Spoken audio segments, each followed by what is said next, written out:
तंग आके उसने अपने हस्बैंड किशोर से शिकायत की। घर का खाना खाते खाते मैं बोर हो गई हूँ, चलो आज कुछ बाहर का खाते हैं। किशोर का जवाब आया, अरे पर अभी रेस्टोरेंट्स नहीं खुले हैं। लेकिन सुष्मिता तो मन बना चुकी थी। खुले हैं ना, होम डिलीवरी तो हो रही है, मैं अभी कुछ अच्छा सा मंगवाती हूँ। सुष्मिता ने ऑनलाइन ऑर्डर करने के लिए फूड जॉइंट्स ढूंढने शुरू किए। उसने कोई ऑनलाइन फूड ऑर्डर ऐप खोली और मेनू ऑप्शंस चेक करने लगी और फिर किशोर से पूछा, अच्छा बर्गर खाओगे? किशोर के मुंह में भी पानी आ चुका था। ठीक है, फ्रेंच फ्राइज भी मंगवा लेना। ओके, ये लो, ये गया ऑर्डर, 30-40 मिनट में आ जाएगा। सिर्फ 470 रुपए और ये रही हमारी बढ़िया ट्रीट। सुष्मिता खुश थी कि आज कुछ नया खाने को मिलेगा। दोनों बैठ के टीवी देखने लगे। करीब 30 मिनट बाद किशोर ने सुष्मिता को याद दिलाया, अरे वो तुम्हारे बर्गर का क्या हुआ? अभी तक तो आ जाना चाहिए था ना। हाँ, अब बर्गर की याद करके पेट में और भूख लगने लगी है। अभी तक तो आ जाना चाहिए था, मैं चेक करती हूँ। सुष्मिता फिर मोबाइल ऐप खोल के बैठ गई और बोली कि कोई स्टेटस चेंज नहीं हो रहा है, हो सकता है रास्ते में ही हो। किशोर ने मुंह बनाते हुए कहा, इससे अच्छा तो घर में ही कुछ बना लेते। सुष्मिता ने आंखें दिखाते हुए कहा, थोड़ा इंतजार भी नहीं कर सकते? थोड़ी देर में सुष्मिता ने फिर से चेक किया तो वो चौंक गई। अरे ये क्या, हमारा ऑर्डर तो कैंसिल हो गया है। ये लो, मुझे पता ही था इस लॉकडाउन में कोई खाना घर डिलीवर करने आने ही नहीं वाला। मैं ही कुछ बनाता हूँ। किशोर उठा और किचन की ओर बढ़ चला। सुष्मिता अभी भी अपने मोबाइल में बिजी थी। ऑर्डर तो कैंसिल हो गया, पर मेरे पैसे वापस क्यों नहीं आए? किशोर ने किचन से आवाज दी, आ जाएंगे, कई बार थोड़ा टाइम लगता है। शाम हो गई और जब पैसे वापस नहीं आए तो सुष्मिता ने गूगल पर उस पॉपुलर रेस्टोरेंट चेन का कस्टमर केयर नंबर ढूंढा। पहली लिंक में ही उसको कस्टमर केयर का नंबर मिल गया।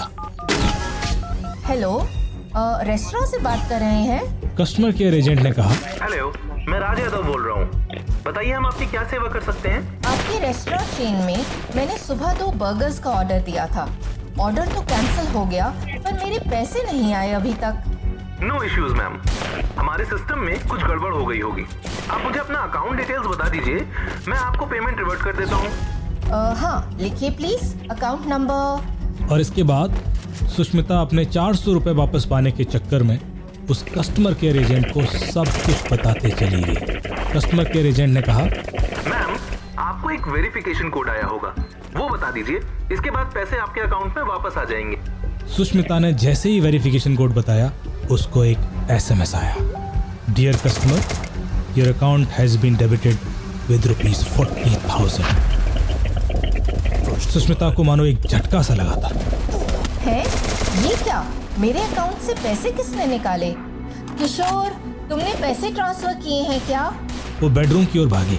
किशोर ने भी आश्चर्य से कहा, अरे मैं पैसे क्यों निकालूंगा? कुछ गड़बड़ थी।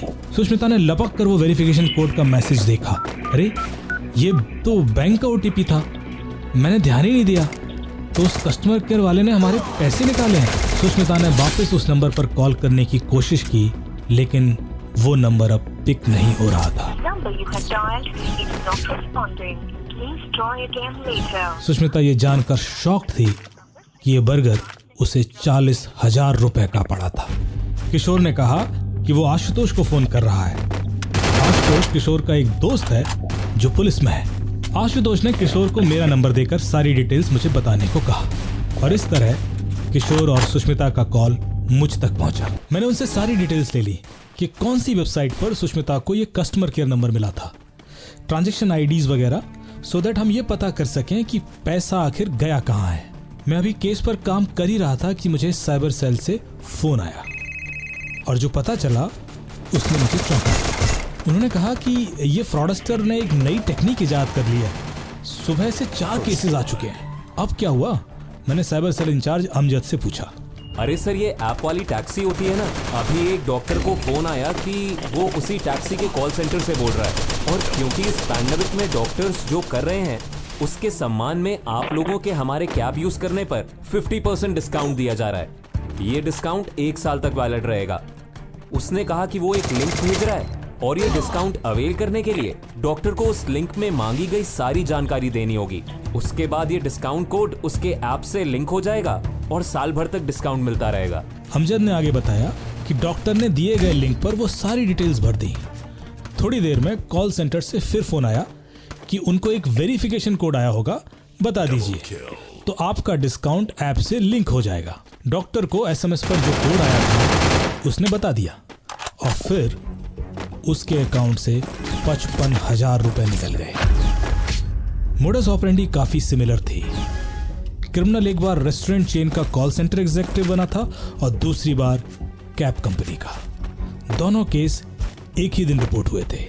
मैंने अमजद को बताया कि एक बार जो हमारा इंडिया भर का साइबर सेल्स का व्हाट्सएप ग्रुप है ना, उसमें ये दोनों मोबाइल नंबर्स डालो और पूछो कि पिछले 2-3 दिनों में कहीं और भी इस तरह की कोई कंप्लेंट आई है क्या, पता करो जरा। थोड़ी देर में ही ग्रुप में करीब 8 लोगों ने जवाब दिया था। अलग अलग सर्विस ऑफर करने के नाम पर इन्हीं नंबर से करीब 5 स्टेट में क्राइम हुए थे। किसी को बर्गर 40,000 का पड़ा था तो किसी को फ्री टैक्सी 60,000 की। इन कुछ ही नंबर्स का उपयोग कर ये लोग अलग अलग स्टेट्स में क्राइम को अंजाम दे रहे थे।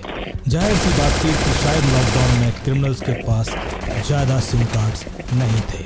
सारे नंबर्स की लास्ट लोकेशन निकाली गई और उनके कॉल डेटा रिकॉर्ड्स भी, जिससे ये तो तय था कि ये एक ही गैंग था और अब जरूरत थी इनकी एक गलती पकड़ने की। अमजद ने कहा, उसको उसी के गेम में फंसाते हैं ना सर। यदि वो विक्टिम को लालच देकर लिंक करवा सकता है तो हम भी कुछ करते हैं ना। एक नंबर था जो अभी भी एक्टिव था। हमने उसे फोन लगाया और मैंने कहा, हेलो, मैं डॉक्टर श्रीधर बोल रहा हूँ। मैंने एक ऑर्डर किया था और वो कैंसिल हो गया पर रिफंड नहीं आया। सामने से जवाब आया, नो इश्यूज सर, मैं दीपक शर्मा बोल रहा हूँ। आप मुझे अपने बैंक अकाउंट डिटेल दे दीजिए, मैं अभी रिफंड करवा देता हूँ। और फिर मैंने उसे कुछ गलत अकाउंट डिटेल्स दे दिए। उस फेक कस्टमर केयर का जवाब आया, डॉक्टर श्रीधर, आपको एक कोड आया होगा। मैंने कहा, नहीं, कोड तो नहीं आया। सामने से जवाब आया, थोड़ी देर में आ जाएगा। इस बीच मैंने नंबर चेक किया तो वो उड़ीसा का ही था। वो आवाज फिर गूंजी, अभी कोड आया क्या? मैंने उसको थोड़ा अर्जेंसी दिखाते हुए कहा, नहीं भाई, कोई कोड नहीं है। सुनो, मैं अभी हॉस्पिटल में हूँ और रिफंड के लिए हम 2-3 घंटे में बात कर सकते हैं क्या? मैं उससे थोड़ा टाइम लेकर पुलिस को उस तक पहुँचने का वक्त देना चाहता था। नो इश्यूज सर, मैं 2-3 घंटे में कॉल करता हूँ। कॉल 1 घंटे बाद ही आ गया, पर यह कॉल दीपक का नहीं था। डॉक्टर श्रीधर सर, मैं राजन टैक्सी से बोल रहा हूँ। इस पैंडेमिक में कंपनी आपकी सेवाओं को देखते हुए 50% डिस्काउंट ऑफर कर रही है।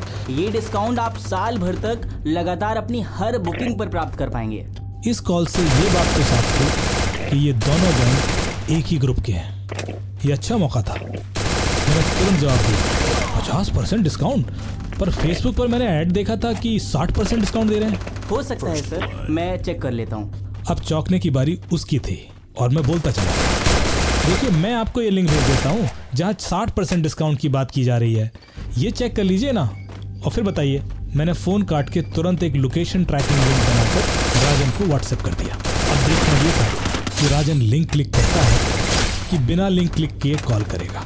3-4 मिनट में उसका कॉल आ गया। उसने लिंक क्लिक नहीं किया था। सर, आप सही थे।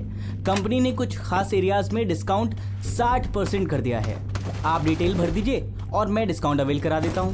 मैंने कहा, देखिए, मैं हॉस्पिटल में हूँ, मेरे पास डिटेल्स भरने का टाइम नहीं है। मैंने एक गूगल डॉक लिंक पर अपने सारे डिटेल्स डाल रखे हैं। मैं आपको लिंक भेज देता हूँ, आप वहां से डिटेल्स ले लीजिए और कुछ मिसिंग हो तो मुझे फोन पे पूछ लेना। फोन काट कर मैंने फिर एक नया लिंक राजन को भेजा और इस लिंक में मेरे फर्जी डिटेल्स थे पर CVV नंबर नहीं था। इस बार शायद राजन डेस्परेट हो चुका था और उसने लिंक क्लिक कर दिया।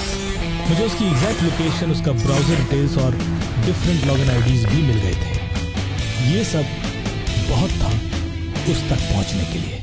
नियरेस्ट पुलिस स्टेशन को बोला गया उसे पकड़ने के लिए, पर राजन का फोन 10 मिनट में ही फिर से आया। सर, आपके कार्ड के पीछे एक 3 डिजिट का नंबर होगा, वो मिसिंग है।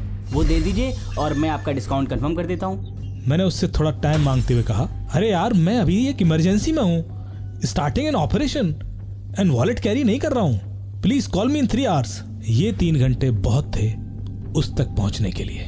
राजन पकड़ा गया और उसके साथ उसके बाकी गैंग मेंबर्स भी।